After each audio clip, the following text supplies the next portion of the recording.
All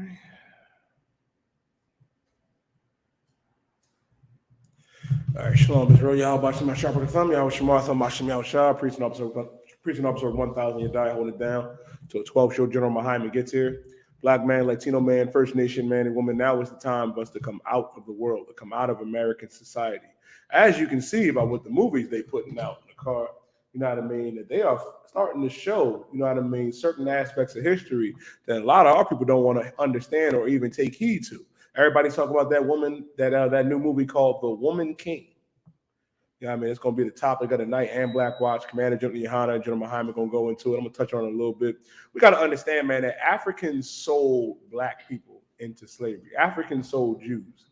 And it's not a taboo thing because they love to say, well, you know, Africans sold Africans. That's a lie. Africans, you know what I mean, who are Ham biblically, sold the real Jews of antiquity who are Black men and women. You know what I mean, in the West Indian Islands, in Haiti, in America. They sold us into slavery. And what we got to understand, that's why it's important for us to see these films and not be surprised. It's only reassuring that with the Isupk under Commander General Yohana has been bringing out since 1969, that we are not African Black man, Latino man, First Nation man and woman. As a matter of fact, man, it's time for us to come back to our identity and our culture. But the problem is we have been, you know what I mean, so much so disconnected from our, you know what I mean, identity that it is insane. Because now we look at that and be like, oh, we must be African. We must be this African American, Afro, Negro, when in reality, we're those Jews. Latino man, First Nation man and woman, we are the Israelites of antiquity. If y'all have any questions, type them in the chat. You know what I mean, 12 show General Muhammad to be here shortly. But I can get me Jeremiah chapter 17 verse 4. Okay. This is the book of Jeremiah. This is the tell verse 4. Go ahead. And thou, even thyself, shall discontinue from thy inheritance. The Lord said, thou, even thyself, shall discontinue from thy inheritance. What does that mean, man? Meaning we've been discontinued from our identity, who we are, because we are the real Jews according to the Bible. But now you're walking around here thinking you're African American when you're not. How could you be a descendant of Leo Scipio's Africanus and Americos Vespucci? That's two conquerors, two white men. One's an Italian explorer, the other one was a Roman general. We are not so-called African American. We are the real Jews. We've been discontinued from our heritage, meaning this, our identity, our culture. All of these things are important. Like right now, we don't know our identity. If you ask a brother what's their nationality in the car, he might give you a church denomination. He might tell you, I'm a Methodist, I'm a Baptist, I'm a Jehovah's Witness, not realizing, man, that that's not his identity. Calling yourself Black, Negro, African American, Puerto Rican, Cuban, Mexican, Black man, Latino man, First Nation man and woman, we don't even understand or comprehend who we are. And our identity is right here in this Bible. It's right here. And movies like this should be insulting to us for this reason, because they're throwing it in our faces. Throwing it in our faces. All throughout the reviews that I've seen on Twitter and on social media is how, damn, man, they just emasculating the hell out of brothers. You know what I mean? Demonizing, you know what I mean, Black men and Black women. Goes to show you, man. Goes to show you that this is why it's important for us to come back to what is truly ours, our culture, our identity, who we truly are. Read on. That I gave thee. That I gave thee, meaning the Lord gave this to us. He did not give it to everybody. He didn't. The Lord chose Blacks and Latinos and First Nation men and women and no one else. This mythos that God loves everybody is nowhere in the Bible. This dogma, you know what I mean, that Christianity and Islam present, you know what I mean, it's not real. It's a fairy tale. When the Bible is for Israelites and only Israelites, man, because that's who the Lord is dealing with. And he's waiting on us to come back, to get ourselves together. That's why he sent his prophets back in 1969. Like, your prophets are not in the church. You know what they're doing in the church in the car? They choking out Black women. Right. That same pastor that got robbed for his jewelry, you know what I mean, that was threatening to fight and beat up D.L. Huey. Now it turns out that he choked one of his female members in the church. Goes to show you, man, that the Christian church has failed Blacks and Latinos. Right. It has failed the North American Indian and Seminole Indian. But the Isupk and the Commander General Yohana, man, does not fail. We undefeated. We like Mayweather. Like my big brother, man, we top 3 and we ain't 2 and we ain't 3. Now, The thing is, man, it's important for us to realize the importance because this is our heritage, our culture, our identity that the Lord said that He gave thee. He ain't say He gave it to everybody. Like the answer is right here in front of our face. It's not our interpretation. Right. It's not our understanding. This is what the Bible is saying. This is book, chapter, and verse. This is what the Lord said. Read on, Ibad. And I will cause thee to serve thy enemies. And I will cause thee to serve thy enemies. We serve our enemies to this day. We serve our enemies here in America, in the West Indian Islands, in Haiti, in Puerto Rico. We serve our enemies in South America and Mexico and Central America, man. All across the earth, Blacks and Latinos and First Nation men and women, we are serving our enemies. We're serving the oppressor. We're serving the East Indians. We're serving the Africans. We're at the bottom of this totem pole. And the Lord said that, give me that too in the car. Give me Deuteronomy chapter 28 and verse 43. Because we used to be up here. Now we're down here.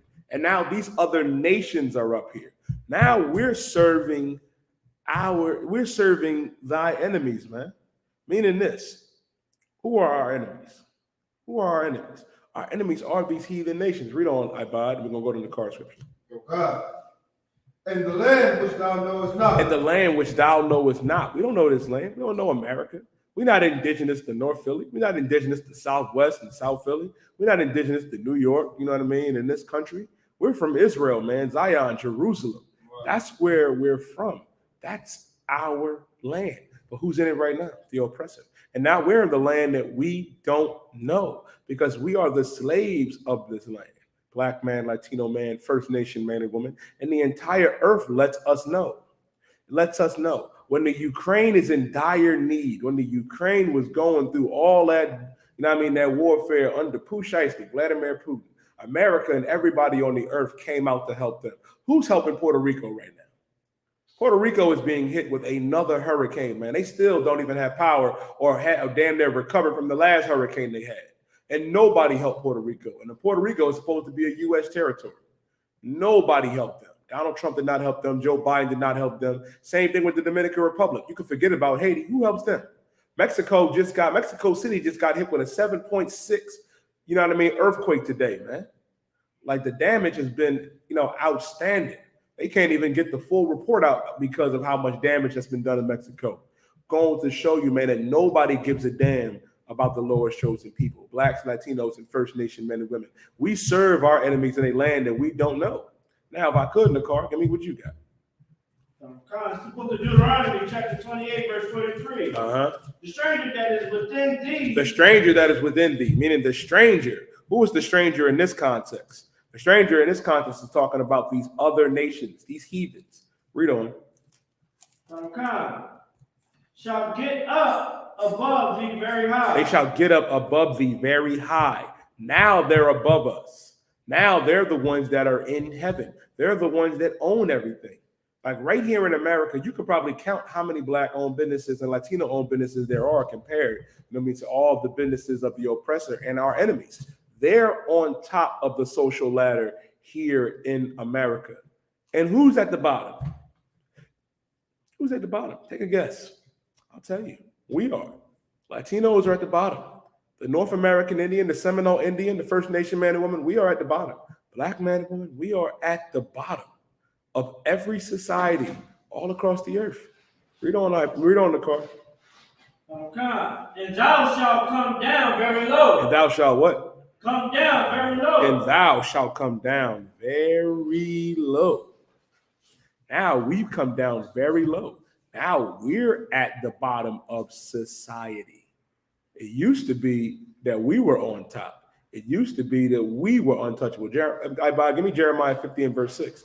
There was a time, right, where when we were, the ruling class, where it was us and only us, and everybody else was beneath us. That is how it's supposed to be, especially when we're serving our God.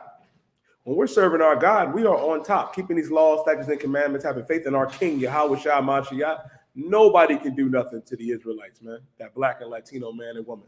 But because we disobeyed our God, the heathens are up very high now, and we came down very low. Now we're in hell. And when I say we're in hell, I'm not talking about some little purgatory where we go to when you die with some little white man in pink or red pantyhose poking you for all eternity. That's not hell. Hell is North Philly. Hell is Southwest Philly. Hell is K&A. Hell is New York, California. You know what I mean? You know what I mean? Houston, Detroit. You can forget about it. We live in hell. The barrio is hell. The reservation, which is really a concentration camp for the First Nation man and woman, is hell. While these other nations, they're in heaven. But that's going to change. I pray you understand. That's going to change. The thing is, man, we're the ones that don't believe, you know what I mean, that things can change because we're still believing and following after the oppressor. We believe if we just work really hard in Esau's kingdom and society and get by, that we can make it. No, that is not how we do it. You can't. You're not going to get out of this society by abiding, you know what I mean, and playing to everything that the oppressor, your white daddy, tell you. He tells you that homosexuality, you know what I mean, is an alternative lifestyle when our God said it's an abomination. He tells you know what I mean, that pork is the other white meat, but God said it's unclean to us. He tells us, you know what I mean, that it's all right to be a murderer and to be an evil, wicked bastard. But our God said we can be none of those things. Who are you going to choose to follow this day, black man, Latino man, and woman? There's no such thing as free will. We either serve the Most High or we die. And right now, we're spiritually dead. Not just the physical death that we suffer every day, like our brothers, man. A lot of our people think because you make a couple dollars to become a rapper and make it out the hood, you're not supposed to die from gun violence. May our brother P&P Rock rise again. But it goes to show you, man, we cannot escape the curses of God by thinking we can live like the oppressor. That's why the Lord told us to envy thou not the oppressor and choose none of his ways. Proverbs 3:31. We can't choose the way of this monster, man, because choosing the way of this monster has gotten us to this point right here, especially following after these pastors and these imams, following after your homosexual pastor, following after Farrakhan, who's really an oppressor, has led us to our destruction. Go ahead, Nicole. Yeah, then they got this Woman King movie out right now, you know, and like that's, you know, again, they're gonna be following the oppressor, you know, falling for that snare that they're gonna put in. Now these women gonna feel empowered like the same way all the black people felt empowered by the Black Panther. They gonna wanna pick up swords or, you know what I mean, they gonna wanna, you know what I mean, walk around their chest all blown up and then, you know what I mean, then what? You just gonna become more of a horrible individual. And you know what's heavy about what you just said? You know what the hustle is and all that? It's going to empower it's going to empower, you know what I mean, women that are sisters that are not too bright, that are dumb and stupid, to think, oh, I can be masculine. Oh, I can have power over men. I didn't watch the movie, but I can guarantee you one thing. I know that the one guy, they do have a king that they follow, that the women are following.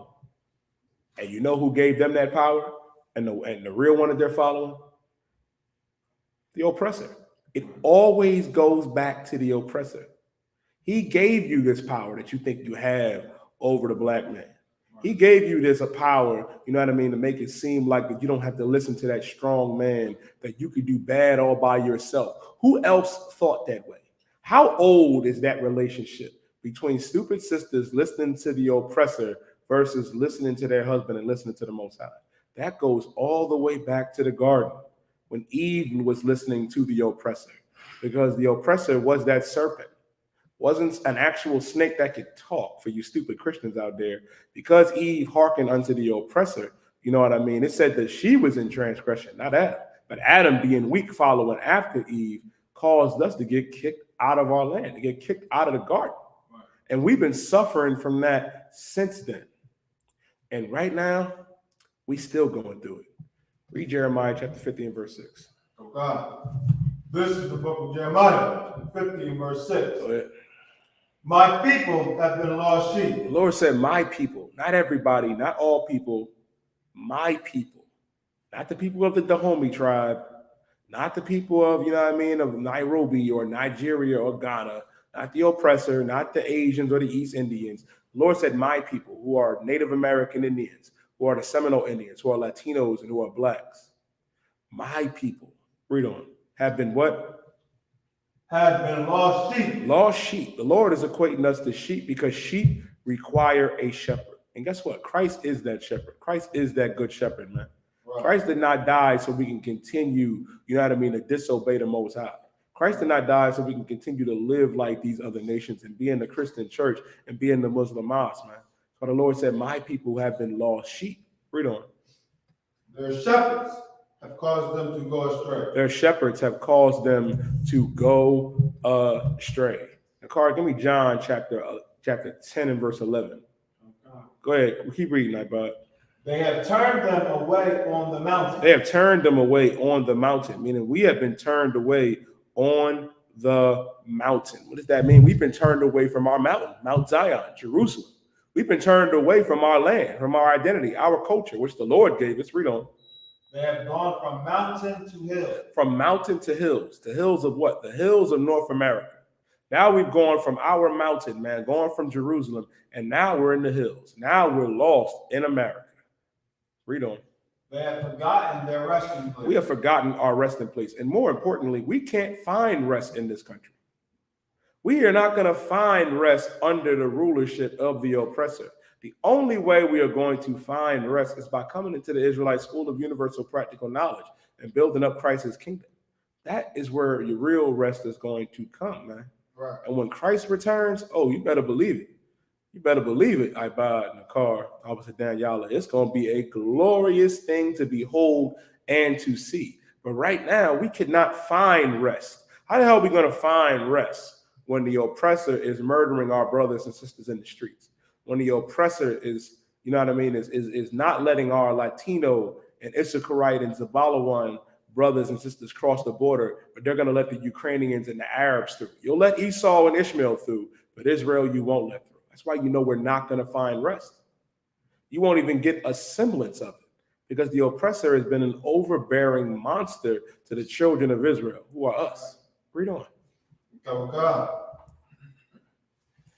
They have forgotten their resting place. We have forgotten our resting place. We forgot. We forgot, man. We forgot about our God. Forgot about our King. Forgot about our identity. Abandoned it to do what? To go follow after heathens? Good night. For some oppressor to tell a woman that she's the woman king, but he's really still in charge. Come on, man. You got to be better than that, black man, Latino man, and woman. Read on. Verse 7. All that found them have devoured them. All that found them have devoured them. We've been devoured by these other nations. Every nation that found us devoured us. Meaning this, these other nations come into our neighborhoods, set up shop, just like the Chinese, just like the Arabs, like the oppressor, buying up all our real estate. If you ever look at them, if you ever look, you know what I mean, at them bodegas and them poppy stores that you see in our neighborhoods, Ephraim, shalom, brother, Lord of Christ. Ephraim don't own them. Puerto Ricans don't own them. Simeon don't own them. The Dominicans, guess what? Those buildings are really owned by Moab. They're really owned by the Chinese. They own them. And guess what? We're the ones that suffer. We're the ones that suffer. These other nations come in here and they devour our people. Like Nakar, we from Southwest. Daniela, we from Southwest. There was a time, right, when Woodland Avenue used to be black owned, where it was Judah and Benjamin, and we was running shit. Salaki for the language. I don't know what happened, but Woodland Avenue now is the United Nation of Wakanda. It is. Like, break it down for me, Nakar. Yeah, like it definitely was more black owned. Remember, like all down the half, you know, you had black stores. Now, you know, you look on Woodland Avenue now, you know, you see nothing but Hamite, you know, Hamite stores, Hamite properties, and for sure, you know, Judah ain't buying nothing from them, or Issachar ain't buying nothing from them, so you know they support themselves, and you know they just set up shop. They've been doing that since like the mid 2000s, like the mid 2000s. Yeah. And because they got that harmony amongst each other, and you know they had that unity, they ain't under the curses. You know what I mean? They able to, you know, be up high above us while we very low. Mm-hmm. And guess what? Let me ask you this: do they share any of that wealth with us? Well, Hell they no. don't share nothing. They Hell actually, no. if I could, Go ahead. like in that area, It just shows you that it's a difference between us because Mm-hmm. they don't break bread with the Israelites. They always break bread amongst themselves. You know what I'm saying? And like they would ostracize you. They would look at you like you ain't one of us. Listen, and if you ask them Futu and Ngala, they'll tell you, man. They'll tell us. As an African, they'll tell you that we are not the same, man. We ain't the same as them. They not. They got words for us, man. Akata, cotton picker. I remember that Hamite, and the Hamite name is Israel. Israel Asadana, the little Hamite fighter. You know what I mean? Remember when Joe Rogan made them comments saying nigga, and then the Hamite went out there and was like, Joe Rogan is my nigga. I stand with him. What's up? Goes to show you, man. Africans know that we not the same. And we too busy trying to love them. You can't love them, man. Africans, and that's a place. Africans love the oppressor too, Nicole. They do. They love it. That's why they look at us and be like, oh man, why can't you pull yourself up? Why can't you do this? Why can't you do that? You nigga. When in reality, they know we not the same. They sold us to the oppressor, and the Arabs built them slave ships. Go ahead, Nicole. Yeah, I was just about to say you kind of like spoken. Like yeah, like him, like the Hamite fighter that you're talking about, he loves white people. Like for sure, like he literally spar, you know what I'm saying, and hug and damn near kiss a white man, you know what I'm saying. So him saying that about Joe Rogan, you know, I can see it. Mm-hmm. Goes to show you, man, why it's important for us to understand that we are not African, man. We are not African. That's why when the Lord said here in Jeremiah that all they that found him have devoured them, we've been devoured by these other nations. They have devoured us. Read on. Oh God. And the adversary said, we offend not. And the adversary said, we offend not. You know why our enemies say we offend not? You want to know why the oppressor says, oh no, we're not wrong for what we've done. We're not wrong for this. You know why the Asians say we're not wrong for coming in and setting up shop, you know what I mean, in our, you know what I mean, in their neighborhoods? I'll tell you why. Go ahead, Nicole. Go ahead. It's the book of Revelations, chapter 18. I believe verse 3. Revelation chapter 18, verse 3. For all nations had drunk of the wine of the wrath of her fornication. Listen, all these other nations, man, have drunk of the wine of the wrath of her fornication. Meaning all of these other nations are in bed with the oppressor. All of these different heathen nations are in bed with the oppressor. And America, you know what America allows them to do? To oppress black people, to oppress, you know what I mean, the Latinos, the Mexicans, to oppress, you know what I mean, the North American Indian and Seminole Indian. That's what they do. Read on. And the kings of the earth have committed fornication with her. Listen, all of these different kings of the earth have committed fornication with her. England, Spain, all of them are in bed with the oppressor because America is Babylon, the great whore. Read on. And the merchants of the earth are waxed rich through the abundance of her delicacies. Man, they get rich off of the abundance of her delicacies. They say, man, you could listen, China, listen, you could come in there and go in them black neighborhoods and make tens of thousands of dollars a week. Listen, you know what I mean? You Afghanistanis, I know we your enemies and you bombed the Twin Towers, but you can come and set up, you know what I mean, crown fried chickens in them niggas neighborhood. You can do that. Listen, Habibi, you know, listen to East Indians. You can go and set up, you know what I mean, gas stations, you know what I mean, prime real estate in black and Latino areas. Why? They get rich off of us. Go ahead, brother. And they also put a bunch of smoke shop that overcome areas for a reason to make money off of us. Absolutely, because they understand this. When we high, we are the perfect slaves. I know that is a hard thing to realize, but when you are high, guess what? You are docile and easily manipulated. How do I know? How do we know? Ask anybody to get high, you know what I mean, that smoke weed in the car if they're an addict. They'll tell you, oh no, brother, it's just the plant. Meanwhile, so is heroin, so is cocaine, so is oxy. All that comes from plants. And these other nations put it in our neighborhoods so they can get rich off of us. Excellent precept, Nakar. Let's go back to Jeremiah, bye. Okay. So I can. This is the book of Jeremiah, chapter 50, verse 7. Mm-hmm. All that failed them have devoured them. And the adversary said, we offend not. He said, we offend not. Read on. Because they have sinned against the Lord. Because they have sinned against the Lord. Nakar, give me Judah 5 and 20. Because we sinned against the Lord. Go ahead. I was holding on John 10 and 11. Oh, yeah, keep that. I buy, you can get that from me. You can go to that. Yeah, Judah 5 and 20. You know what I want. We've sinned against our God. And these other nations know this, man. Because we sinned against the Most High, now they get to run. They get to run shot on us, man. The water warrior, I appreciate it. Alawap on ya. Rock. Yahweh by Shem Yahweh Shai Barakatah. Clap it up. Right, Akim.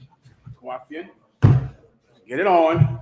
I'll take your questions in the room and online. Officer Yadai, I sent you a few videos. One is a shout out to Captain Yagarwab, Officer Ayash Kabawa. Give him a hand. To show you this amazing story I just found out about the camp out in Oklahoma. And some Edomite that made a movie about them that won the best film in Oklahoma award. It was ridiculous. All right, shout out to them. Also, Officer Yadai, I sent you a video put out by the the LGBT community, the IUIC, worshiping the moon. Brother sent me this too a couple of days ago, showing you that the IUIC worships the moon like teenage girls in love.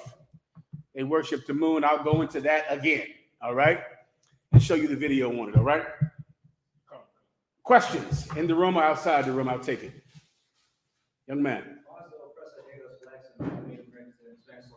He hates us because our existence threatens his rulership on the planet Earth. Is it because he's afraid of black excellence and Latino wealth? That's what I'm trying to tell you. And okay, black excellence and Latino wealth, however, aren't wrapped in our ability to sing or dance or make music or a bank or our wealth is wrapped into the fact that we are the chosen people of God. And as long as we're around, he can't be the chosen people of God. Come on. Well, there you go. You get the point. I just explained what wealth is. Real wealth is God's preference. That's what real wealth is. And that's the only success that actually can be had. Any success that is not ordained by God is success that the Most High God is going to take from you. And that's what our oppressor doesn't understand. He believes because of oppression and because of the edge of the sword that he has used to rule the planet Earth, that he can maintain this empire, that he can maintain his rulership over the chosen people of God. But his success is going to fall, and our success will be eternal.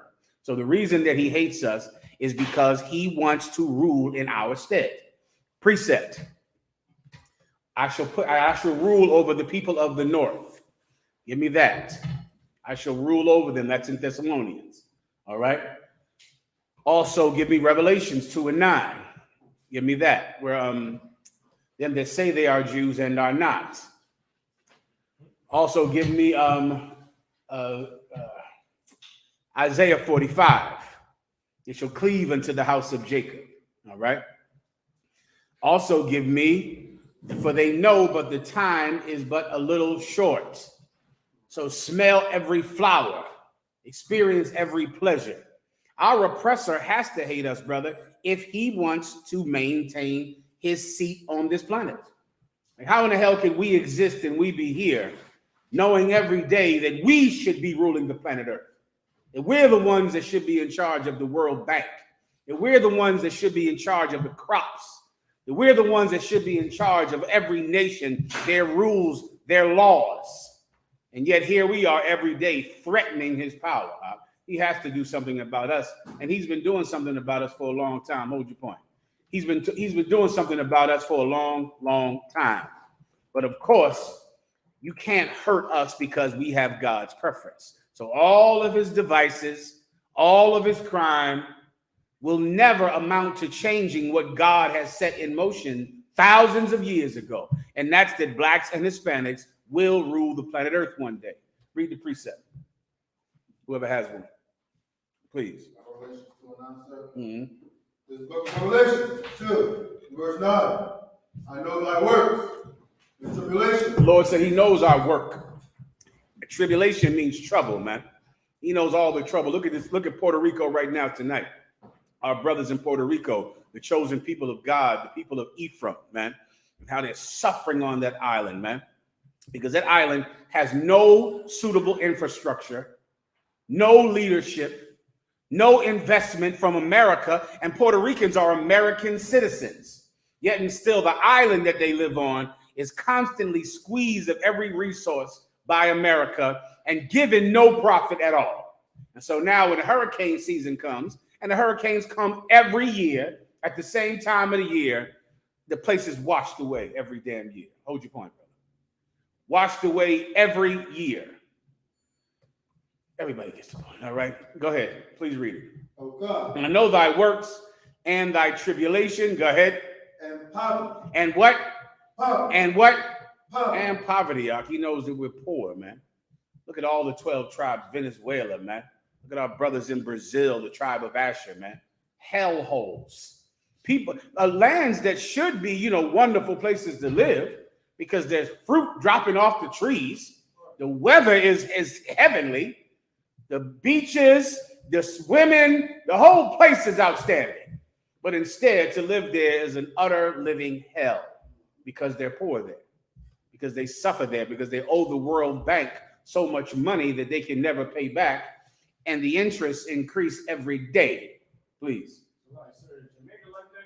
Forget about it. Yes, Jamaica is like that. Just like that. Go down to the jungle in Jamaica. It's called jungle. And you'll be running the hell out of there as fast as you can get down there. Which is why all of those people who live there are running out of there.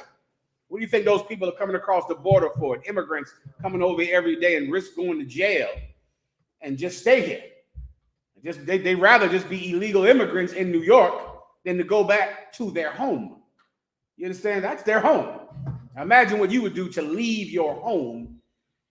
Imagine what life would have to be like. To leave what you're used to, comfortable with, speaking the language that you speak. And imagine something happening there that would make you run from your home and never come back and just hide somewhere in America rather than to go back to Trinidad or Jamaica or Venezuela or Guatemala. Yeah, it's just like that there. It's like that everywhere you are. You understand that? Keep going. But thou art rich. But what? But thou art rich. With all of our oppression, with all of the death that we have to go through every day, the poverty we suffer every day, we're still rich, man. But not rich in money, not rich in wealth, not rich in banks, not rich in the kind of things that you might idolize our oppressor for, but rich in something else. Rich in something else, Doc. Keep going. And I know the blasphemy of them which say they are Jews. And I know the blasphemy. What's blasphemy? An evil insult. An insult. And I know the blasphemy of them which say they are Jews. You see, to be a Jew, it means that God prefers you to all people. To be a Jew means you're the chosen people of God. In specific, the tribe of Judah. The so-called Negroes, the chosen people of God. In general, the chosen people of God scattered abroad all over the planet Earth, man. Thou art Jews. Go ahead. And are not. So I can read it one more time. Again, let's say, I know the blasphemy. You got it. And I know the blasphemy of them which say they are Jews and are not. And are what? No. And are what? No. That's there in the Bible. And them that say they are Jews and are not. That's the New Testament as well. The part of the Bible that Christians claim is so accepting and loving. Christ said, I know the blasphemy of them which say they are Jews, the Spirit of Christ. and are not. So yeah, why do they kill us? Because we're the Jews. You understand why do they hate us? Because we're the Jews. But they want everyone to think that they are the chosen people of God, that they're the kings and queens of the earth, like Queen Elizabeth II. That they're the people that everyone should look up to. That they're the people that everyone should idolize. And the only way that lie can have weight is if they get rid of you. What do you want to say, Al? You right here. So thinking back to that whole thing, that Puerto Rico thing, that's true because my grandfather, that's what it was for a little bit. He was coming from Puerto Rico, but he said there's no doctor, no nothing to take care of him. He was really sick. He was diabetic. He's doing what is now, he's getting better. No doctors in Puerto Rico. No. The state of Puerto Rico. You understand? Come on. He's from San Juan. San Juan. Yeah. Now imagine that. Like, imagine how much money America has pilfered from Puerto Rico. All of the gold and riches and silver that America has stolen from Puerto Rico. And you don't have doctors in Puerto Rico. The Puerto Ricans are the chosen people of God. They have something else, though. You understand? Let your grandfather know that. Let your grandfather know he has something else. And soon he's going to get it. Don't worry. He just has to hold on a little while longer, and he'll get his reward. Come on. Give him a hand. Most High in Christ. Well done. All right. Someone else had their hand up. Was it Unicar? Go ahead. It was heartbreaking seeing that today, like breaking news about Puerto Rico. You know, and one thing I knew, well, you know, that came to my mind was, like you were saying, like what they going through a hardship right now. America is going to drag their feet, but now they get all that money from Puerto Rico because now they escaped the United States. They get all that money, but they're going to drag their feet to send support and you know and make sure that they be rehabilitated. Come on, man. What you're saying is the truth, huh? And that's why we all got to turn back to the Most High God, brother. That's it. That's the only answer. Give him a hand. And that is the only answer, which is the reason for all these seasons, which is why you can't worship the moon. When you begin to worship the moon, you forget that the Most High put the moon in the sky to govern seasons. And with seasons, with the moon, the angels of God destroy the children of God. They destroy us with that, with those seasons that come every month. And so the people of Puerto Rico need to finally understand why they go through this every year, and why it never changes. Because the Most High God objects to the sins that our people commit in Puerto Rico. He objects to the eating of pork. He objects to the rape. He objects to the abortions. He objects to the Christianity. He objects to the Roman Catholic Church. And so now if you're in Puerto Rico, suffering and dying every day with no doctor, and the season of the hurricanes comes every year, and every year everything you have is washed away, the prophets of God can come and say, this is happening because of our disobedience to the God that rules the seasons. It rules the changing of the moon. It rules the changing of times and seasons. And then we can find a way out of this hell. I pray you understand that. There is no other way. All right, I got to move on for the questions. I'll get to these topics in a second. All right, you're up, Yediah. Sir. Sister asked, can she get a general breakdown of Acts 5 and 30 through 31? Is this a scripture that further proves that Christ died for Israel and not the whole world? Absolutely. Read it for him, but she's correct. Go ahead. Come. The book of Acts, chapter 5. The book of Acts, chapter 5, and verse 30. The God of our fathers raised up Jesus, whom ye slew and hanged on a tree. That's what you want to start with. The God of our fathers. That term is so, Christians gloss over our Father everywhere in the Bible, right? Our God, the possessive nature when people speak about the Lord and speak about his relationship with the children of God. The God of Israel is not everyone's God. He's not. He's only the God of blacks and Hispanics because he chose us to be his people. He created all people and then picked us out to be special, brother. Picked us to be different than everyone else. Gave us a different position, a land of our own, a language of our own, and power that the other nations can never retain.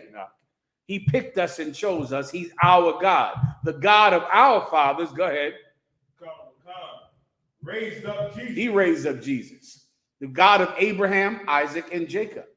The God of the Old Testament is the one that chose Jesus Christ in the New Testament. Right. The same God. He raised up Jesus. Keep going. When they say raised up, it means the same thing that we use it in the UPK, like a rank raise. He exalted him. He gave him power that you didn't want him to have. He raised up Jesus. Go ahead. Whom ye slew and hanged on a tree. Whom you murdered and hung on a tree. The tree speaking about the cross. The cross that's, of course, made of a cut down tree and then put back in the ground and stood back up just like a goddamn tree. You did that to the one that the Most High chose to lead Israel. The one that God rose up to be king over Israel. You murdered him up and hung him on a tree. Keep going. Verse 31. Him had God exalted with his right hand to be a prince. To be a what? To be a prince. What is a prince? You saw the whole world today honoring that Queen Elizabeth, brother, as if she did anything but serve herself for 70 years. As if she did anything at all that was selfless. Anything at all that lowered herself. As if she ever humbled herself, ever.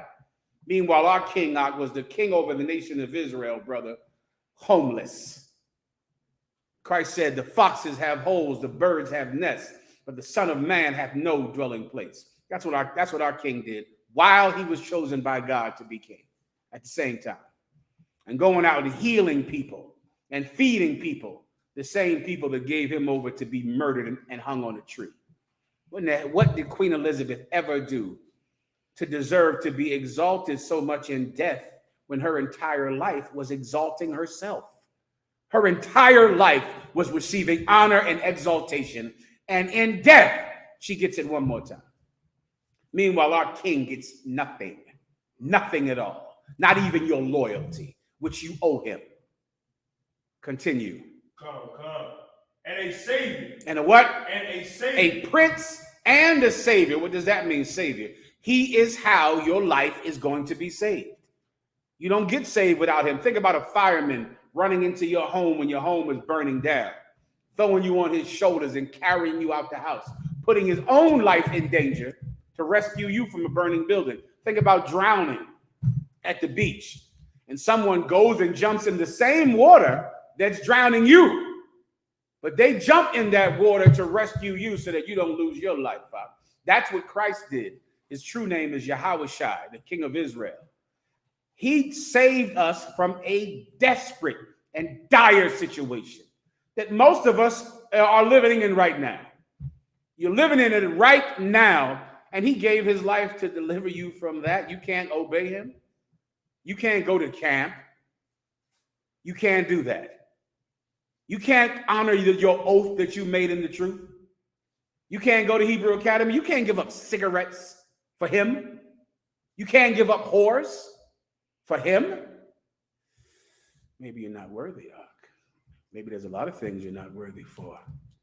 I pray you understand that. Keep going. Come.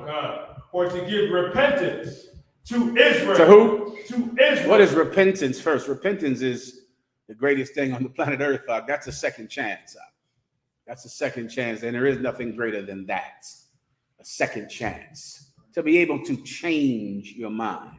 That's what the repentance is talking about. Like to go back. You've done this thing and you've lived this way for so long. Now I want to repent. I want to rethink. I want to start over. And there's nothing greater than that, especially when you're drowning, especially when you're in a house that's burning down. To be able to rethink yourself, to change yourself out, to give repentance to who? To Israel. To everyone. To Israel. To the Chinese. To Israel. The Japanese. To Israel. The Africans. Israel. To Israel. Yes, this precept proves that Jesus Christ died for the nation of Israel. All right, next. Brother says, Slaki, sir, 2 Samuel 23 and verse 17. What was David trying to show his men by pouring out the water instead of drinking? Go ahead and read it.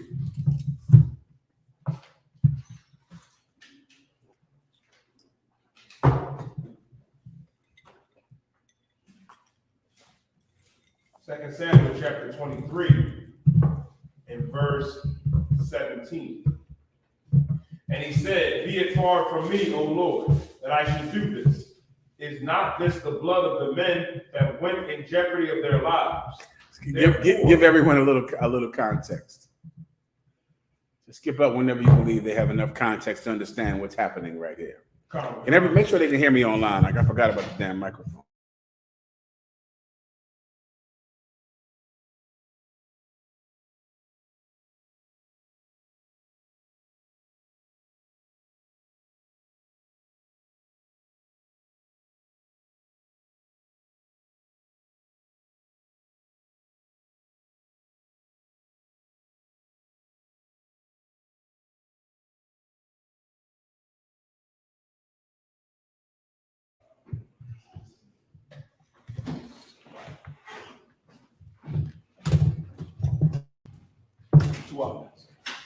Okay.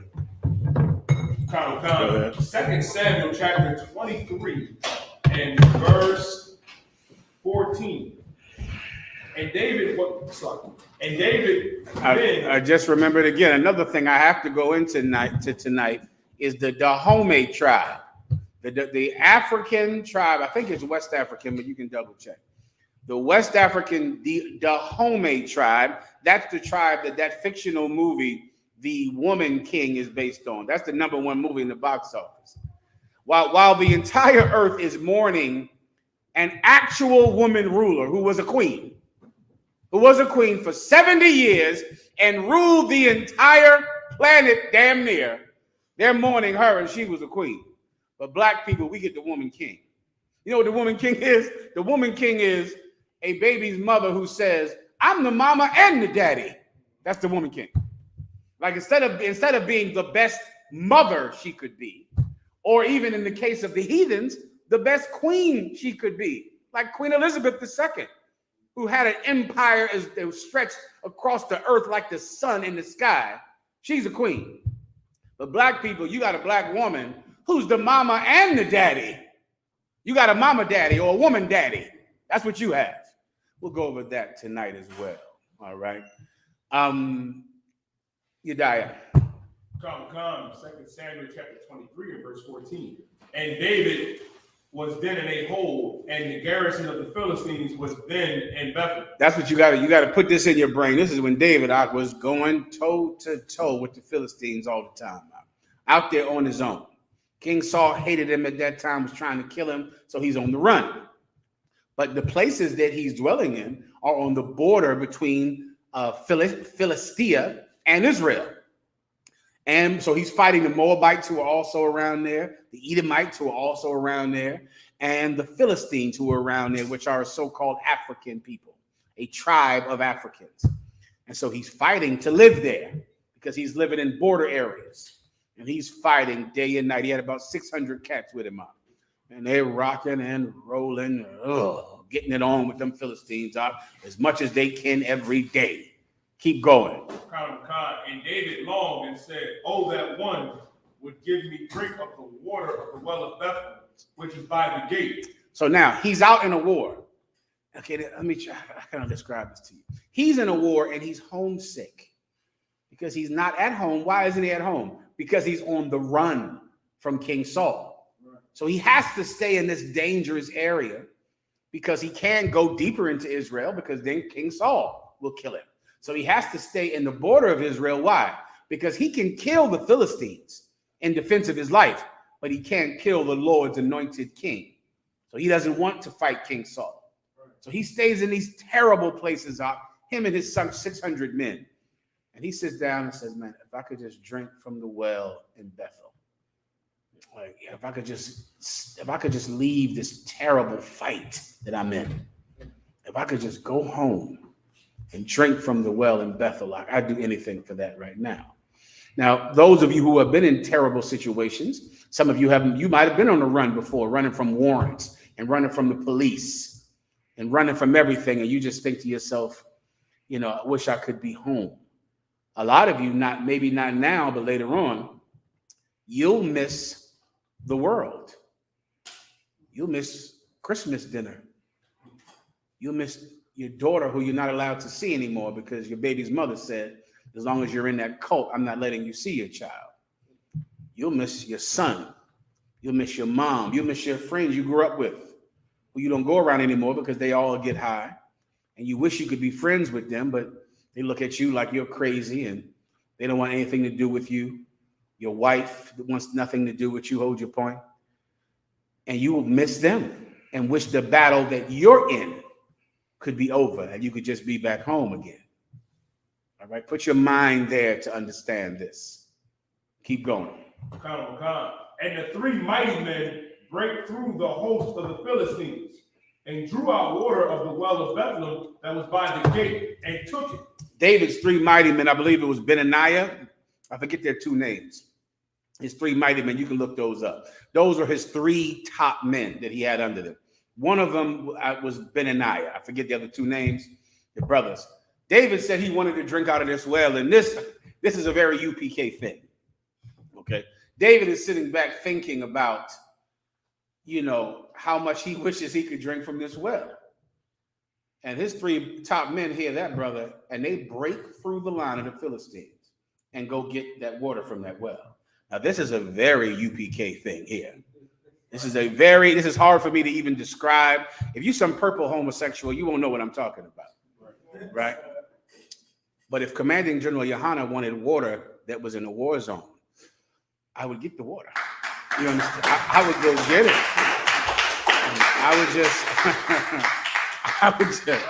I would relish in the opportunity to get the water. You understand? And these men heard David say it, and they went and got the water. And they risked their lives because he said he wanted to drink from this well. And his three top men got together and said, "Come out of one con." They took it like it was an order. When it was David just saying, "Oh boy, I wish I could just drink from this well." Come out of one con. And they went and got the water and killed whoever they had to kill to get water from this well. Now continue. And took it and brought it to David. Nevertheless, he would not drink thereof, but poured it out unto the Lord. When they handed David this water, he looked at it and said, "I'm not done fighting." And he poured it out. You understand? I'm not going home. I'm not drinking from this well. He poured it out. He poured it out, Doc, because he knew that there is one way he'll drink from this well. And that's when he's conquered this land. And he drinks from it at his fill. When him and his men and his people drink from this well. And he poured the water on the ground, not even to taste reward, until the ultimate reward. David wouldn't take the consolation prize. And so many of you take the consolation prize all the time. Almost every day. Almost every day, your choice is endure until the end or take pleasure tonight. And you take it tonight, every time. A lot of you women out there, you could wait and find a husband in the UPK. You could do that. But instead, you go on Facebook and find some sister had a counsel with us yesterday or something like that.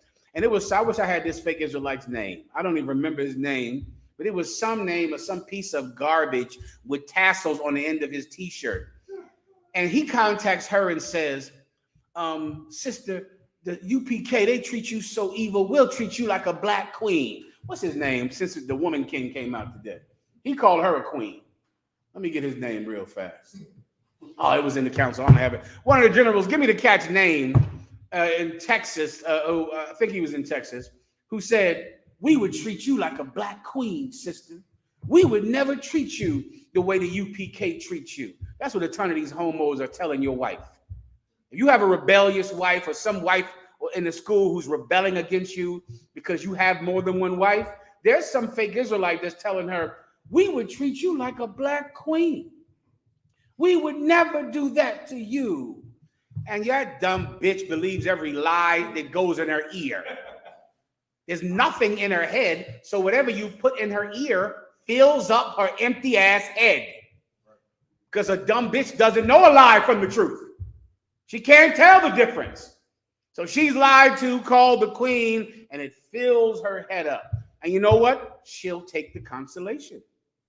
Instead of enduring, instead of saying, my husband has another wife, but damn it, my husband, sharing my husband is better than being with this tassel t-shirted homo. I'd rather share my husband. What do you want? 100% of a homo or 50% of a man? God damn it, the choice is clear. The choice is clear. But what does that dumb bitch do? Really? You'll treat me like a queen? Yeah, that's true. You're not in the UPK, and only the UPK has other girlfriends. Nobody outside of the UPK ever cheats on their girl. So sure, you can lie to me for the next 6 months. Well, I'll listen to your lies, let you tear my drawers out the frame, and then move on to somebody else who lies to me. You could have waited. You could have endured. But instead, you'll drink the water because it's a taste of happiness, a taste of a reprieve from your suffering. And that's all you care about, just getting a break, right? Just getting a little break from your suffering. Forget about you with the damn smoking, the weed and the drugs and the pills and all that garbage. What does that make you feel like? That you got a little heaven, don't you?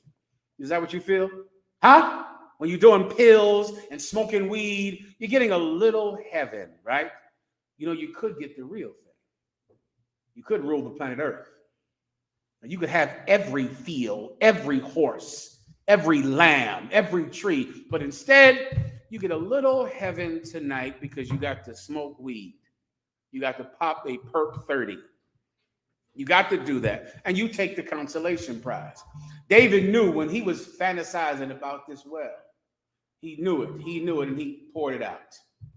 Everybody understands. Keep going. Let me know when I get to the question. Right here, sir. And he said, be it far from me, O Lord, that I should do this. Is this not the blood of the men? Here's the cat right here. Ellis Duran. That's his name. Ellis, he looked like he high in the picture. Look at this piece of shit. Ellis Duran, that's his name. That's who's haunting your wife online. Ellis Duran. Haunting your woman saying, but sister from Killeen, Texas, Ellis Duran, but we would treat you like a black queen. You would be like the woman king in our organization. It's better that you come in here and be a bitch in the UPK than that you go and join this faggot here in the world. Come in here and get called a bitch by your husband in the truth. Why? Because that'll help you change. Ellis Duran ain't gonna help you change. You're going to come into the UPK and your husband going to say, bitch, shut up. Bitch, stop spending all that money on nothing. Bitch, stop listening to your girlfriends in the world. Bitch, come in the house at night and stop getting in the club, staying in the clubs all night. Bitch, get off of social media and go back to school. It's better to be called a bitch by the brother in the UPK than to be called a black queen by Ellis Duran and some fake Israelite group. I pray you understand what I'm talking about. Keep going. Is this not the blood of the men that went in jeopardy of their lives? Therefore, he would not drink it. These things did these three mighty men. I think you understand that. These brothers went and jeopardized their lives for this water. I'm not stopping. I'm not taking a break. I'm not drinking this water. I'm going to kill until that well is free and clear for everybody to drink from it. I pray you understand. Next.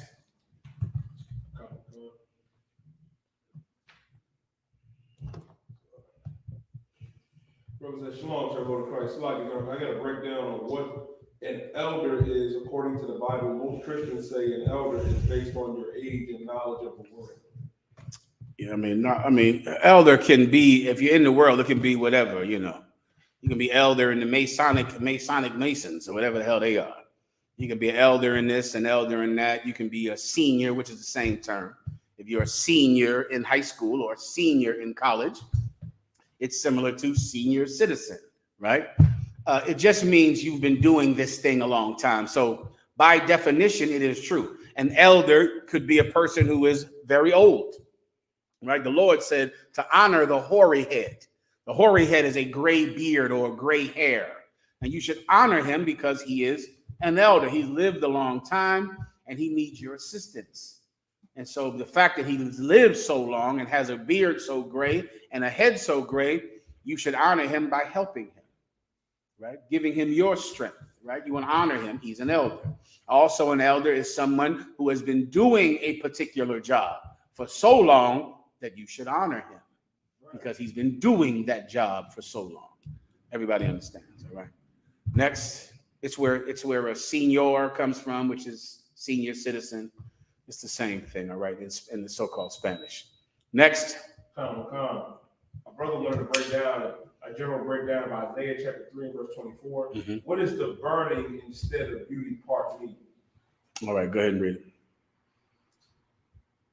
This is the book of Isaiah, chapter 3, verse 24. And it shall come to pass that instead of sweet smell, there shall be stink.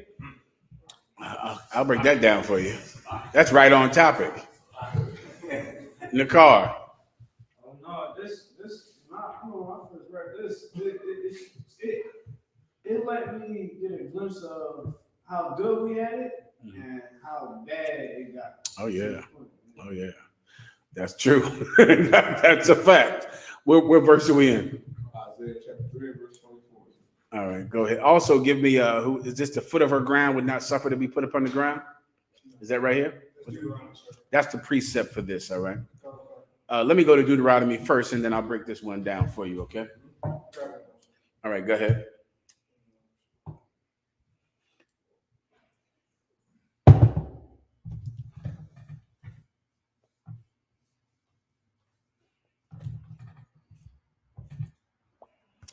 Deuteronomy chapter 28, verse 56. The tender and delicate woman among you. This is the Most High God describing the kind of curses that he would deliver us to if we disobeyed his commandment. All right, he's going to list a whole lot of them. When you read them, you'll find out that you've lived in every last one of them.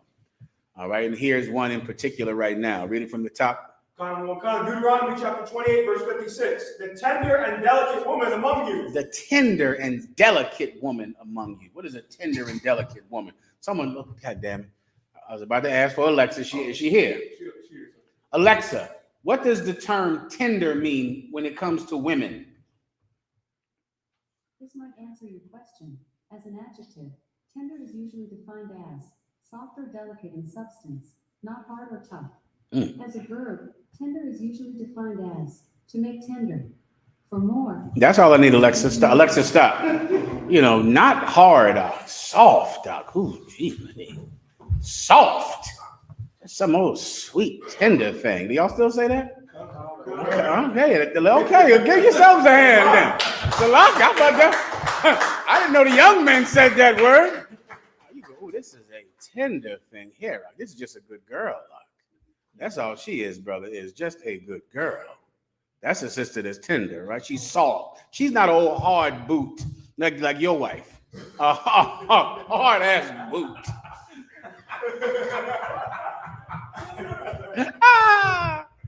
Your wife is a boot, huh? That's what you're dealing with, a boot.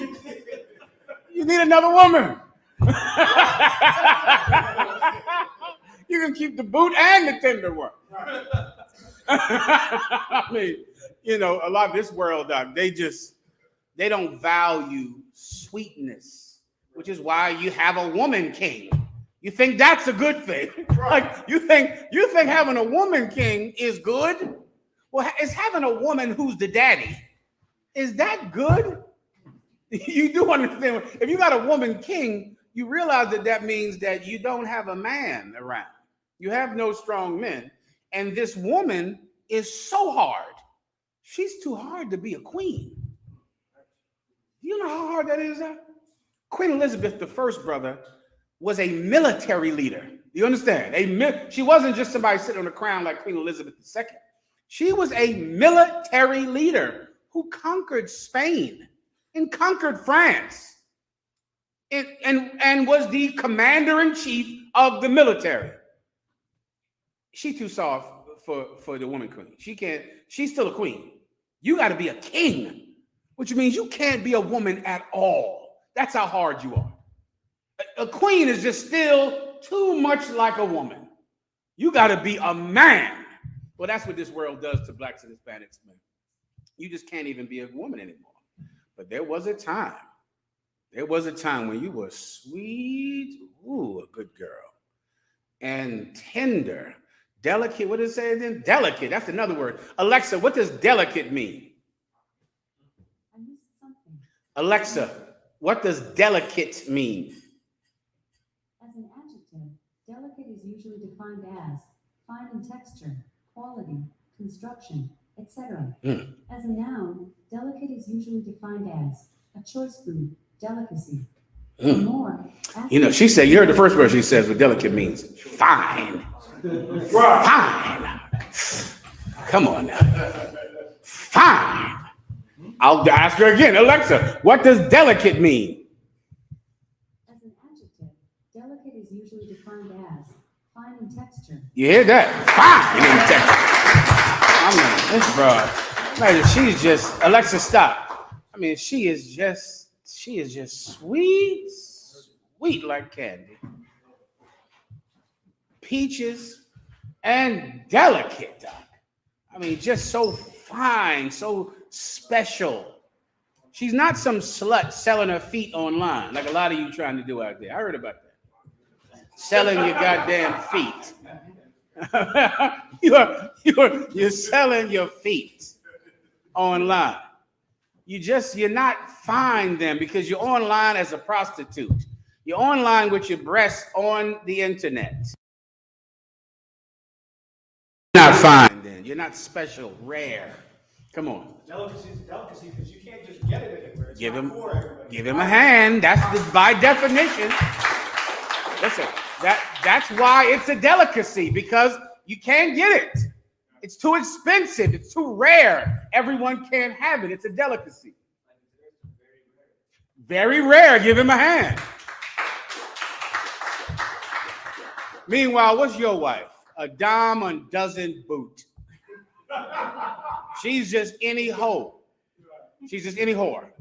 You go online, you type her name in. I type her name in. I put in your wife. You know what I see? A hoe. That anybody can have, everyone can have, period.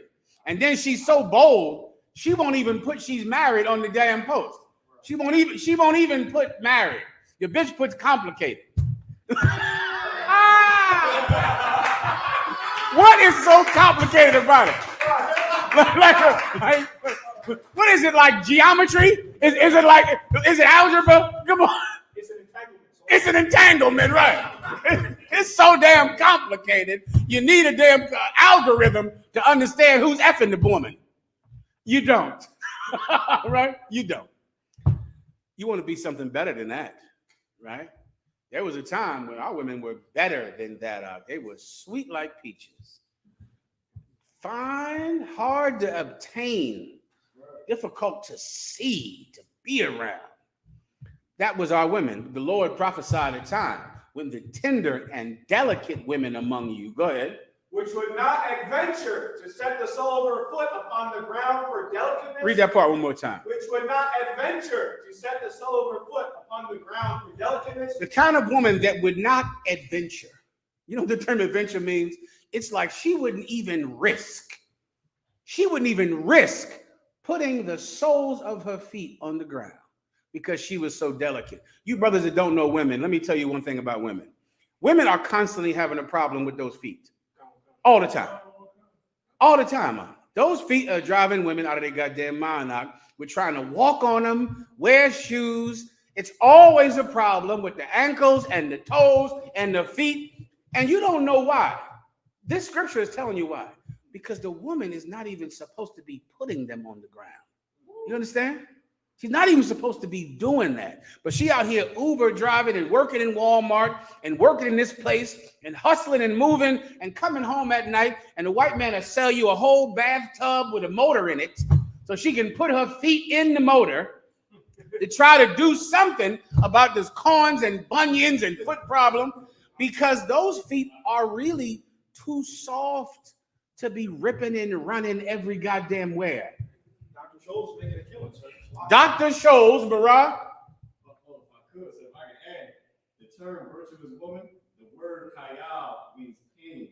Say it again. It means pain. Kayal, like the word virtuous. I was going over when I was out, we was like, yeah, that's because she probably got to do all that work on her feet. Oh my God. She working so hard, her feet hurting. Her feet constantly hurt. Back in the day, if you offered one of those foot rails, brother, you was getting away.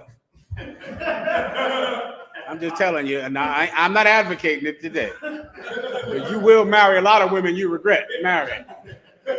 But before she's sitting there in the house and put her feet up like, ooh, damn, what's wrong, sweetie? You having a problem with them feet? Come on. Let me give you the cure. Before you know it, you rubbing them goddamn feet, and then 3 kids later,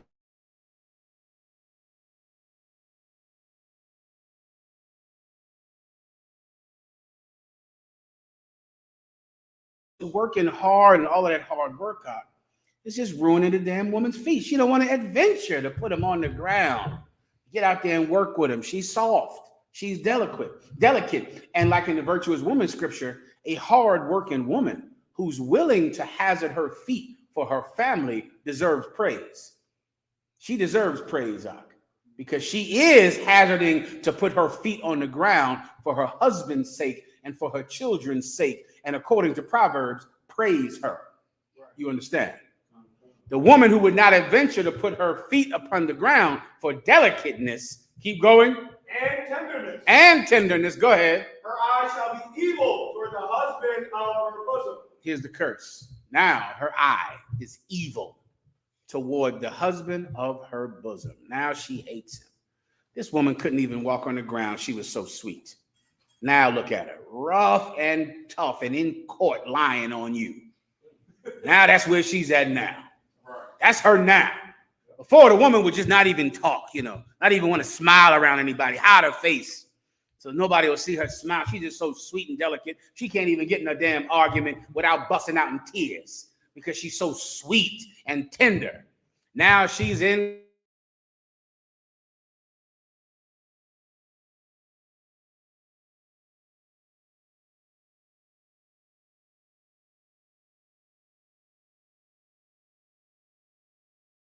You're driving the goddamn car, punch you in the goddamn face while you're driving. She ain't even afraid of crashing or none of that. She's like a damn Navy SEAL. She'll do anything to accomplish the mission of whooping your ass. That's her now. She used to be so sweet out she couldn't walk on the ground. The car. If I could, sir, like, I sat back and I'm realizing more and more each and every day, like, the Lord is pushing this truth so like in a crazy way. It's to the point where, like, let's say brothers, we might be burning on like a platform like Clubhouse, right? And there'll be a bunch of guys just complaining about today's women, right? And they don't have the answers. And when we start talking, we're bringing the answers, and everything leads back to all y'all brothers need to come ahead, get trained up, learn about who you is, get some discipline, and then try to go get a woman. Because clearly you don't understand how to tame a dragon. Give him a hand. To back up what the officer in the car is saying, many times in my work under Commanding General Yohana, I have attempted to try to teach many things to women, right? And one of the things that, of course, I've been unable to teach them because they don't listen to it at all is this. When you're with a husband, or when you're with your husband or a man, you can argue as a couple, and a woman can argue with her man. A woman can have an opinion about something, can believe in something. Sarah did. Sarah argued with Abraham about kicking the bondwoman out and her son. There's been many times Sarah argued about something else when Abraham wanted to lie and say that he was her sister instead of his wife. A woman can have an opinion. A woman can have a mind and she can express her opinion.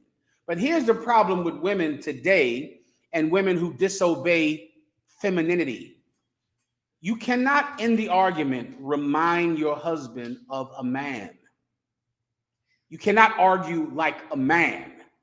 You have to argue like a woman. So many times, if you're in this argument, and if your husband feels like he is arguing with a man, he is going to treat you like a man.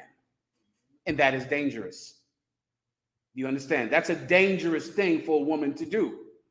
You don't do that. There's a woman that's arguing, and she's talking, and she's expressing herself. And a man is thinking, this is my wife, here she go again nagging.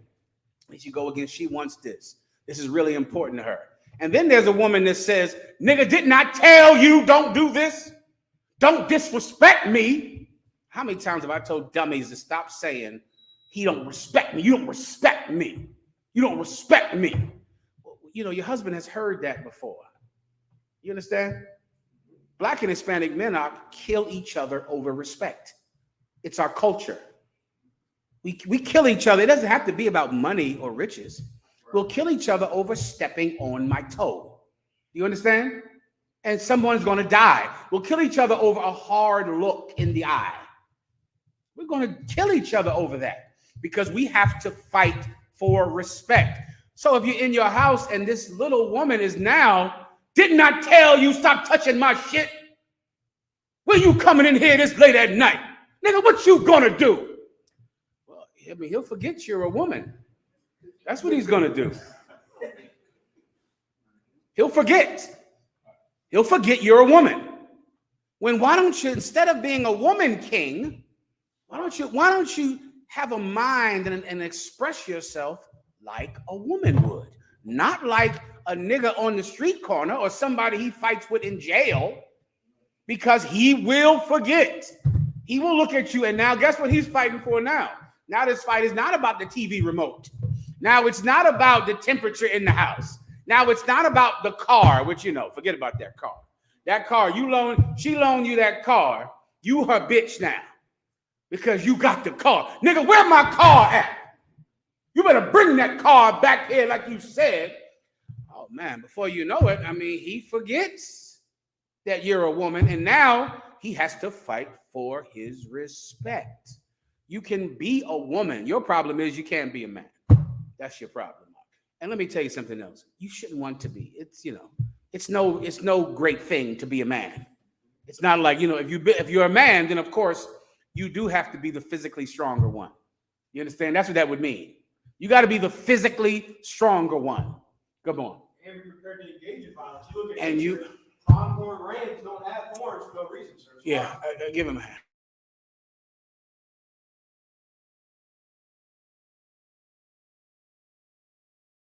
A woman king, then you better train. You're gonna have to get out that Viola Davis. She had to take those steroids, which is what every action star has to do. Take steroid because she's 57 years old. So she has to take human growth hormone, take steroids, put on the treadmill. She said she had, at 57, she had to put the treadmill on 10 and train because she's a woman king. And that's what you have to do, Ak. A man has to be prepared for physical danger forever. It's not something that you can just forget. If you get too old where you can't physically defend yourself, you have to get a legal firearm. That's what you got. You don't have a choice. You can't just expect mercy. You're a man. You're going to have to find a way to physically defend yourself. What in the hell do you want that for? When you could have your feet up. You could have your feet up instead. Or being involved in war. You know, the women think they're romanticizing war. General George Patton of the U.S. Allied Forces or whatever. Yes. Had a famous quote. He said, "War is hell." Yeah. All they wanted, why can't you expose yourself to that? That's what Patton said. And all of these women king movies and women's lib and feminist movement. I mean, if you're equals, I know where you could be. I know that you could be. I know where you can be all you can be. And that's in the next draft. You could be in the military, forced to go fight in the white man's military. And what are you going to do? White women are going to push you into doing it. What do you want this for? When you could have your feet rubbed every goddamn night. Come on. If I could give a quick story on the horse. Please. During Stalingrad, the Battle of Stalingrad, it was the largest battle in modern history, maybe in the history of the world. But in the event, there were Italian soldiers that were starving, and there was a Nazi soldier that was dying. And as he's dying, they're around him with forks and spoons, ready to eat him. When he passed, to eat him. Yeah, that's a true story. I know that story. That's true. That's during the battle for the Russian front, I believe. Battle for Stalingrad. Battle for Stalingrad, correct. That's before World War II? That was during World War II. During World War II, Jesus Christ. Stalingrad, and it was terrible out there, and it was, imagine this, a frozen hellhole with the Germans and the Russians fighting each other, and they ate human flesh because it was that or die, and they're heathens. Is that what you want? Right? Is that why you punch your husband and fight him? Are you going to physically intimidate your husband? Like a lot of you dumb bitches think you can physically intimidate your husband. Like, you know what you're going to do if he gets another woman? You're going to punch him right in his face. You're going to knock him out. You're going to hit him with a frying pan. So you're telling me that you are going to bully him, physically bully him. So if he gets another wife, you're going to beat him? Okay. Moving on. All right. It don't have to be like that though. Right? You could be sweet. You could be delicate. You could have your feet up. You could do that. Now give me the precept she asked the question about. This is the book of Isaiah 3 from verse 20 and 24. And it shall come to pass that instead of sweet smell, there shall be stink. Instead of sweet, and it shall come to pass. Remember, we just read about the prophecy in the Old Testament. And the Lord prophesied it again out of the mouth of Isaiah the prophet. It shall come to pass instead of sweet smell. So in the past, your feet was just soft little things that couldn't touch the ground. And you smelled sweet. You smelled sweet. Brothers, let me tell you something else about women. Women are constantly being berated by other women about their feminine hygiene. That's an issue with women. It's an issue. A woman knows that she got to keep that thing, smelling like a garden. Go ahead. Okay, cut. What time did he say? What time do you say? 8:30. Solid. No problem. But instead, that ain't like that, for some sisters. You get my point, right? It can become an issue, and it vexes her, and it makes her feel ugly, and it makes her feel undesirable if she has an issue with feminine hygiene, right? But brother, you could smell like a garden. You could be sweet, but if you want to be rough and tough, then of course you won't be so fresh. You won't be so sweet. Instead of a sweet smell, stink. Now you stink. Keep going. And instead of a girdle. And instead of a girdle is a corset, right? What do they call? Women wear them today under their clothes. Waist trainers. That's in essence what a corset or a girdle is. It's a waist trainer, right? And women would wear them. They were built right into the dress. It was built right into the dress, and a woman would, trap that thing all up with ropes and things and tie it tighter and tighter and tighter to where the woman at the end, her posture was like this here. She had real strong posture, waist all tight and shrunken, real hardcore, because this woman wasn't a woman constantly wearing tights in the street, wearing drawers. Some of the things I've seen in the street, I go, God damn, that woman.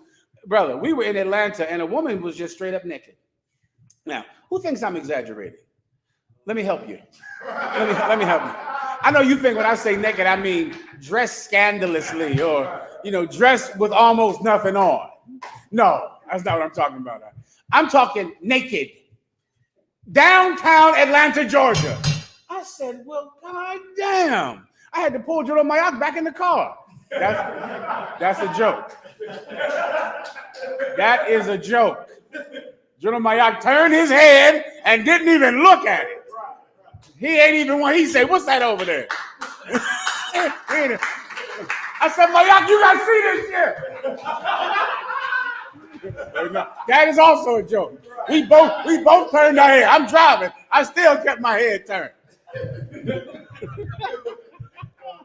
The point is she was naked, all right? Hold your point, I gotta wrap it up, Aksalaki.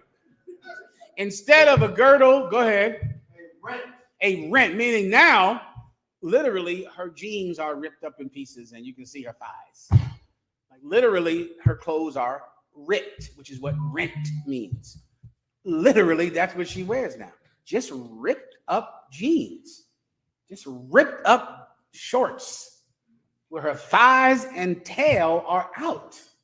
Well, she used to be so clothed that it was uncomfortable. That's how clothed she was when it was uncomfortable to wear a dress.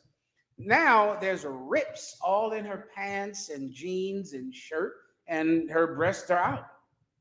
Keep going. And instead of well set hair.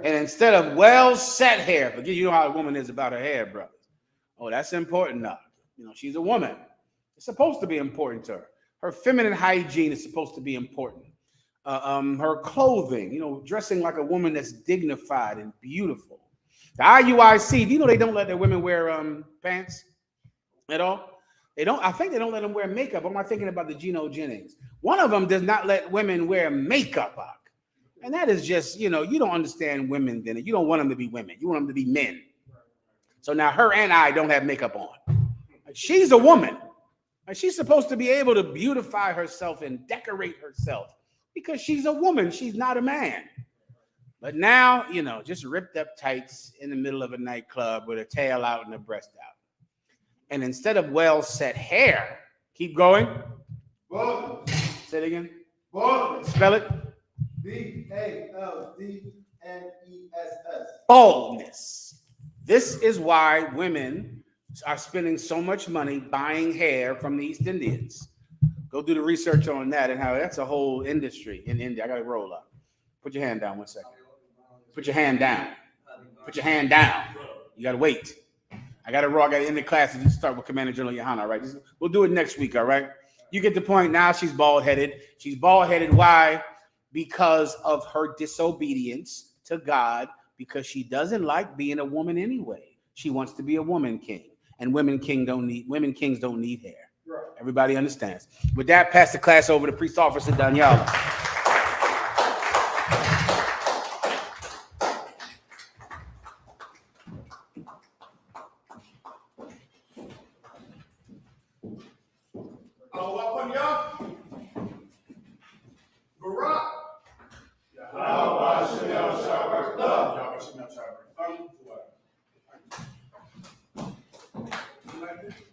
ISUPK security announcement.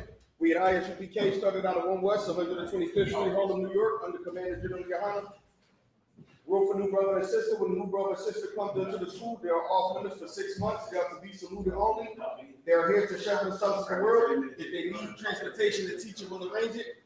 After 6 months, if a brother or sister has an interest in a particular person, he or she must get permission from the head to speak to a brother or sister. There's another 6 months in which the brother and sister will court each other. After this 6 month period, the brother and sister will get permission from the head to marry.